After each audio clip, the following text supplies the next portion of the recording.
ꯑꯍꯥꯟꯕꯃꯛꯇꯗ ꯄꯨꯝꯅꯃꯛꯄꯨ e-Manipur Help Desk ꯃꯥꯏꯀꯩꯗꯒꯤ ꯇꯔꯥꯝꯅ ꯑꯣꯛꯆꯔꯤ꯫ ꯉꯁꯤꯁꯨ ꯑꯅꯧꯕ ꯚꯤꯗꯤꯑꯣ ꯑꯃ ꯄꯨꯗꯨꯅ ꯂꯥꯛꯆꯔꯤ ꯃꯗꯨꯗꯤ ꯃꯇꯧ ꯀꯔꯝꯅ e-Seba Manipur Portalꯗ ꯏꯟꯀꯝ ꯁꯥꯔꯇꯤꯐꯤꯀꯦꯠ ꯀꯃꯥꯏꯅ ꯑꯦꯄ꯭ꯂꯥꯏ ꯇꯧꯒꯅꯤ ꯍꯥꯏꯕꯗꯨꯒꯤ ꯁ꯭ꯇꯦꯞ ꯕꯥꯏ ꯁ꯭ꯇꯦꯞ ꯎꯠꯄ ꯚꯤꯗꯤꯑꯣ ꯑꯣꯏꯗꯣꯏꯅꯤ꯫ ꯑꯗꯨꯅ ꯚꯤꯗꯤꯑꯣ ꯑꯁꯤ ꯍꯧꯗ꯭ꯔꯤꯉꯩ ꯃꯥꯡꯑꯣꯏꯅꯅ ꯍꯥꯏꯔꯤꯕ ꯏꯟꯀꯝ ꯁꯥꯔꯇꯤꯐꯤꯀꯦꯠ ꯑꯁꯤ ꯑꯦꯄ꯭ꯂꯥꯏ ꯇꯧꯕ ꯃꯇꯝꯗ ꯆꯪꯒꯗꯕ ꯗꯣꯀꯨꯃꯦꯟꯠꯁꯤꯡ ꯑꯩ ꯍꯥꯏꯖꯔꯛꯀꯦ꯫ ꯑꯍꯥꯟꯕꯗ आधार कार्ड सी कनागी हापकदबनो हारगदी करीगुंबा इनकम सर्टिफिकेट सी सातगी तांथोकपा ओइरगदी मागी इनकम दु फादर और मदर की मिंगदा तांथोकदबनी अदुना आधार कार्ड सी फादर की मिंगदा तांथोकपा ओइरगदी फादर की आधार कार्ड हापिरो अदुगा मदर की मिंगदा तांथोकपा ओइरगना मदर की आधार कार्ड हापिरो अदुगा करीगुंबा इनकम सर्टिफिकेट सी लोन अप्लाई तौबा नत्रगा अतै अतै सिजनगदबा ओइरगदी इनकम सर्टिफिकेट तु इसागी मिंगदा तांथोकदबनी अदुना इसागी आधार कार्ड हापियो। अनीसुबदा वोटर कार्ड सी कनागी हापकदबनो हारगदी करीगुंबा इनकम दु फादर की मिंगदा तांथोकपा ओइरगदी फादर की वोटर कार्ड हापिरो अदुगा मदर की मिंगदा तांथोकपा ओइरगदी मदर की वोटर कार्ड हापिरो अदुगा इसागी मिंगदा तांथोकपा ओइरगना इसागी वोटर कार्ड हापिरो। अहम सुबदा गेजेटेड ऑफिसर ने साइन तौरबा अदुगुमलबा अनएम्प्लॉयमेंट सर्टिफिकेट करीगुंबा फादर नत्रगा मदर दु थबक तौबा ओइरगदी सैलरी स्लिप चंगनी। मरी सुबदा गेजेटेड ऑफिसर दुगी वैलिड ओइबा आईडी कार्ड अमा। मंगा सुबदा फोटो असी कनागी हापकदबनो हारगदी हजिकी इनकम तांथोइबा फादर और मदर दुगी फोटो हापकदबनी। हारिबा डॉक्यूमेंट सिंसी रेडी द थंबियो अदुदी वीडियो हौजिनबा तौरसी मयाम पुन्ना मिएंग तामिनरसी। अखोय हौजि e-Seba पोर्टल दा लाआसी अदुगा मथक्की कासिनदा यावरिबा लॉगिन थाबसिदा नंबिरो अदुगा इसा रजिस्ट्रेशन तौबा मतमदा सेमकिबा यूजर आईडी अमदी पासवर्ड तु सिजिनरगा लॉगिन तौसनबिरो अदुगा हाना अमुक्ता e-Seba पोर्टल दा रजिस्ट्रेशन तौद्रिबा ओइरगदी हाना रजिस्ट्रेशन तौसनबिरो अदुगी गाइड वीडियो आइगी ममांगी वीडियो दा समझख्रबनी वीडियो दुगी लिंक कमेंट हापचरमगे चंगलागा येंसिनबिरो अदुदी अखोय हौजि यूजर नेम पासवर्ड मेंशनबिरो अदुगा login तौसनबिरो।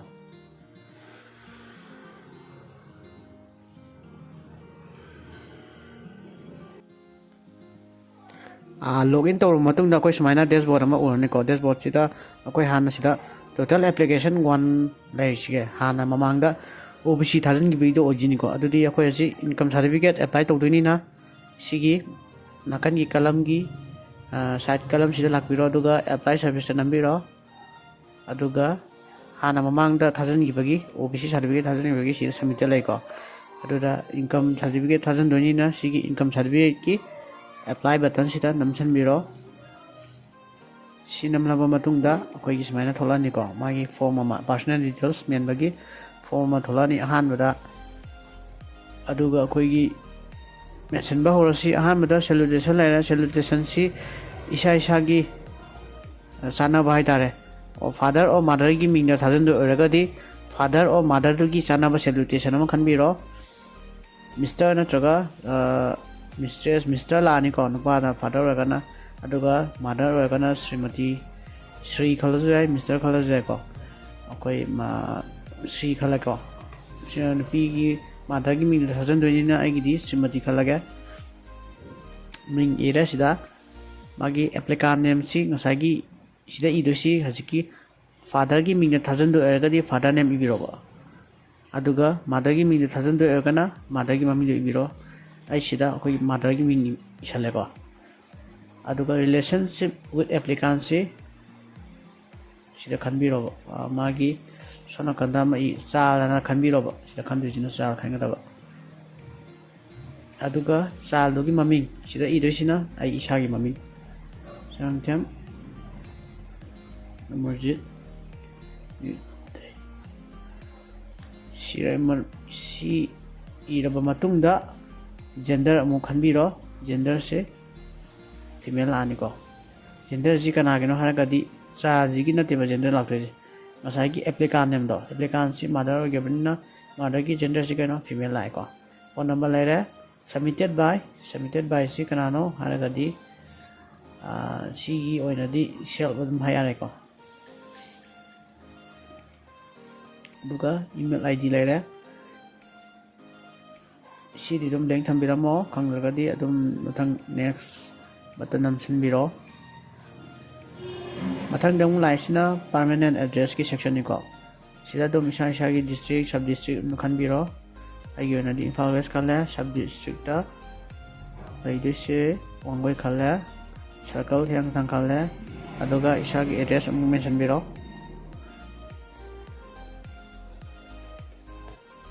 address iraba matungda house number khangadi house number membiro khangragadi dum link thambiro pin code laira aduga post office Kanchipur kala police station insenbiro aduga next button nambiro mathang gi section sina kaino haraga occupation details sida laidoi sina isagi kai gidamuta income certificate ta thoibano habado nana tanthoi income certificate si kai je sizin gadam no habado adugi ba what like that for applying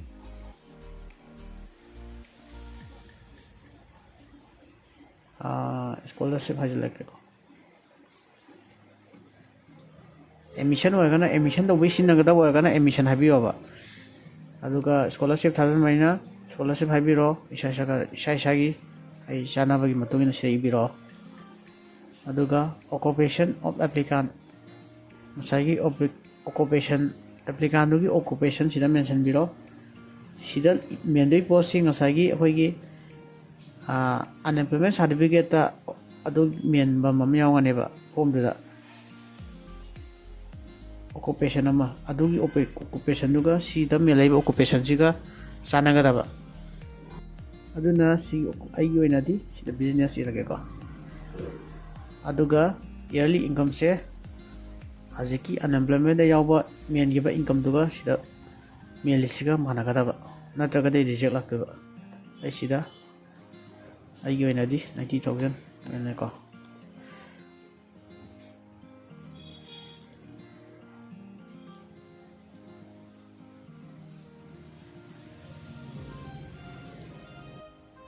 adui matungda sida laise is any income from other sources income si sina taba topa source tagi income lakpa lebra hango si go ina di si note khanbiro adui matungda employer details karigumba hariba tanthoiba income certificate tanthoiba mi si karigumba thabak toboragadi sida magi employer maming matha amu men gada basida aduga hajikti unemployment certificate tabak tawtabagi oibanina si adum blank thambiro jare ko adum next nambiro next namgraba matungda mathangi section sina koi documents sing upload tawbaini ko sida kari upload tawgani habadu hamari ngasi passport size photograph my file size na maximum da 200 kb ogada ba sida gena helagati koi upload tawba yarjune ko aduna file jingdu photo jingdu hana fajana semdo thambiro 200 kb makha dai dai size to adui matungna sigi form ji mention biyo an mada koi photograph san khalasi photograph se khana gi oidono hargadi asai gi applicant ai dai ne ko applicant du gi photograph oido photograph photo khanbira sida crop to biro full the crop to chanbiro dum aduga sida tick copy ro upload tawre ko upload tawi tawde se sigi view tholai je sirum khangane ba view bu tholade dum upload tawre khangdene ba mathangda voter card applicant du gi voter card haraga di ngasagi koi father na mother du gi my voter card kanbiro ba yara mathangda any identity proof of the applicant habadi applicant du gi aadhaar card kanbiro ba applicant du gi aadhaar card si sile ko sikala matung yara Next ta salary slip of the parent. Parents tu thabak koi oina di thabak tau tabagi oibanina salary slip hapta jare ko kari kumba parents tu thabak tau oraga di sida salary slip oina hapta unemployment digi mota. Next ta pension book sina koi pensioner kang kini ko si dina chi hapta jare aduga next ta unemployment or occupation certificate sagi unemployment certificate to adu hapiro sida.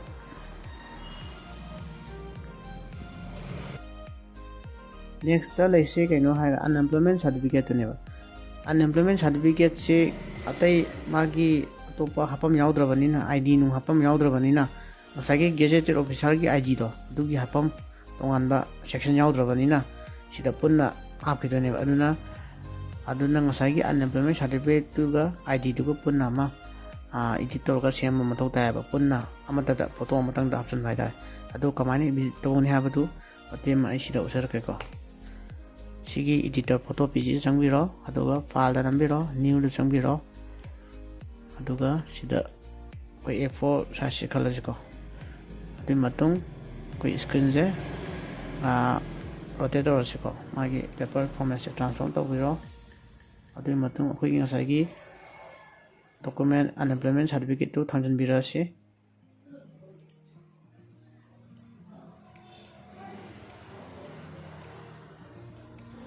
aduga ngasagi ID duga thangjan biro ID na som site ta hapiro